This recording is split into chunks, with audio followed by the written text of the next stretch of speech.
Now the floor is given to the representative of the Ministry of Defense of Ukraine on ATO-related issues, Colonel Oleksandr Motuzyanyk.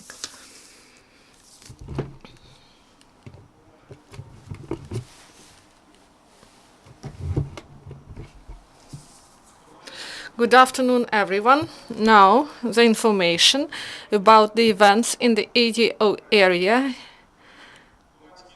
Lugansk area. The main event of yesterday was military clash between ATO forces and the enemy that happened in the region of Novozhanyivka near Popasna. There, at night, at about 2 a.m., our positions were shelled. After this, there were 2 short provocations during the day. After 4, and then the group of the militants, 15 militants, started to attack, supported by mortar fire. It happened about 4 p.m. Due to well-organized defense and that our forces repelled the enemy and the occupants had to retreat. One more attempt to attack also failed. Both attacks lasted overall 50 minutes. Ukrainian forces didn't sustain any losses in this. Also, there were shelling delivered by the enemy in Stanitsa Luganska and Novozhanyivka. Heavy weapons was not used. On the whole, during the last 24 hours in the Lugansk area, there were 15 enemy shelling and 1 battle clash. The Donetsk area, the enemy delivered fire along the front line, and it happened during second part of the day.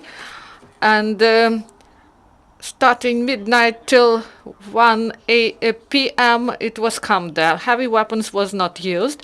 Shelling lasted long, from starting 30 minutes up to 2.5 hours.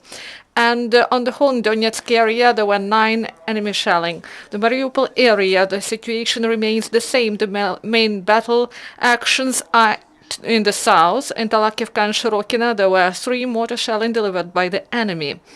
Enemy fire with the use of small arms continued throughout the day, starting 12 till midnight. On the whole, during the last 24 hours in the Mariupol area, there were 23 enemy shelling. During the last 24 hours, as a result of the military actions, no Ukrainian serviceman was killed, but 1 our serviceman was wounded. That happened in the region of Oleksandrovka.